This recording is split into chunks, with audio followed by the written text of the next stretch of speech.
Okay, this is Pontius Pilate, chapter 13. We are on part 3. At that point in Procula's report, Pilate shuddered with horror and loathing at the species of the human animal known as the Roman man. Despising his own city and countrymen, it was a new experience for Pontius Pilate. It doesn't make sense, he protested. There are too many unanswered questions. Why didn't the Praetorians defend Sejanus? And why did Macro, his own subordinate, lie to him about the tribunician power? Who baited the trap for October 18 and why? Well, Procula explained, only young Caligula remained as an obstacle between Sejanus and the throne. Finally, it was Antonio who... Caligula's grandmother? Yes, she learned that Sejanus had an agent ready to denounce Caligula before the Senate on trumped-up charges, which she could prove false. She also had other evidence pointing to years of intrigue and conspiracy by Sejanus. What? Pilate asked. Sejanus actually guilty? More on that in a moment, said Procula.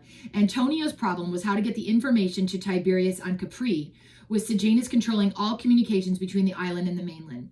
She managed to send word via Pallas, her most trusted slave, who luckily wasn't searched. So at long last, Tiberius's eyes were finally opened. Immediately he summoned the young Caligula to Capri for protection, and then he plotted the fall of Sejanus. The princess certainly proved himself a master deceiver. He had to be, Pilate. Imagine, even Capri was crawling with Sejanus' agents. The Praetorian Guard was his. The nearest legions were his. So Tiberius had to take him off guard, which explains those rumors about the tribunician power all but conferred on Sejanus. Fortunately for the emperor, Macro, as guard commander on Capri, was privately critical of the prefect, and Tiberius took him into his confidence.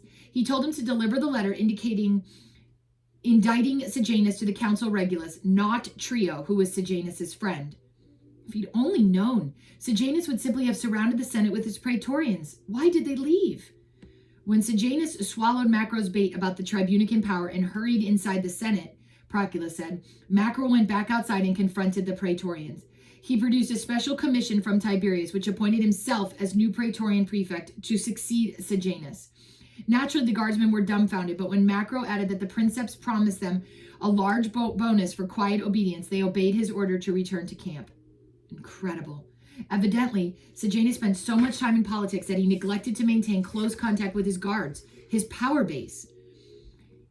Procula continued. No sooner had the Praetorians left the Laco, who was party to the plot, moved in to surround the Senate with his night watch. Tiberius's letter was intentionally as long and rambling as possible to give Macro time enough to hurry over to the Castra Praetoria and establish command over the other Praetorian cohorts before Sejanus could take countermeasures. By the way, Tiberius was so worried that the guards might stay loyal to Sejanus that he had escape ships waiting in the harbor of Capri, which would take him to local armies in the provinces. And just to make sure he'd have a head start on Sejanus, he watched constantly from the high cliffs of Capri for a fire signal from the mainland, which would alert him in case his counterplot failed. Pilate sat quietly for some moments, searching for moorings of logic in the flood of information. Then he turned angrily to his wife. Wait a minute, Sejanus chasing down his own emperor? Are you suggesting he plotted against the very life of Tiberius?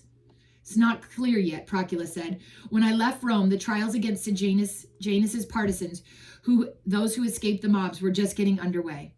But would it have been reasonable for him to attack the only man who could name him their heir apparent? And even if Sejanus were as black as you picture him, wouldn't he have let Tiberius live out his life on Capri before making his move?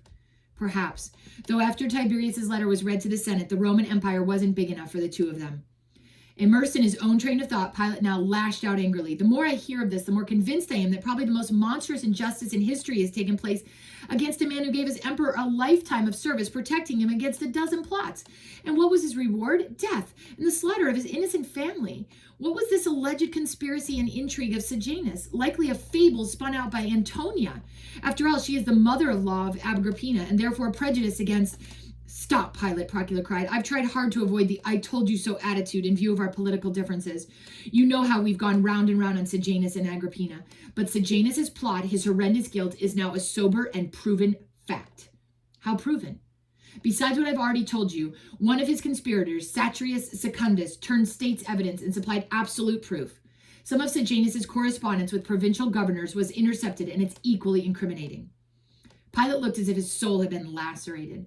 For some time he deliberated, and then he admitted, Sejanus' letters did hint that some kind of showdown was approaching. What if they go through his files and find drafts of those letters to me, which mentioned the approaching crisis? They may think I was party to the plot. Slowly, solemnly, Procula replied, It could well mean the end of your perfecture, Pilate. Both were silent. Tears ran down her cheeks. You have to face the truth, she finally cried. Just having been a friend of Sejanus may incriminate you enough not only to lose your office, but, she burst into tears, your life itself. Now, Pilate consoled. Isn't that a little extreme? No! Before I left, Father warned me that you could be recalled at any moment. The prisons of Rome are bulging with supporters of Sejanus, and the trials may turn into a legal terror. But Tiberius won his power play. Why is he now so vengeful? Are you finally ready to hear the whole truth? You wouldn't have believed it either earlier. Of course. Do you remember Drusus? Agrippina's son? No, the other Drusus, the only son Tiberius ever fathered, the one who died 3 years before we sailed for Judea. Yes, obviously. What about him? What did he die of? Some kind of fever, wasn't it? That's what everyone believed at the time, including the princeps, who was heartbroken at not having his own flesh and blood succeed him on the throne.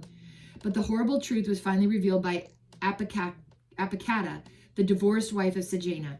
After she'd seen her children strangled and thrown down the stairs, she committed suicide, but not before she wrote Tiberius that Drusus had not died a natural death.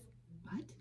Sejanus had seduced Drusus' wife Livilla, and the two of them poisoned Drusus, hoping to marry after his death. Pilate was too stricken to speak.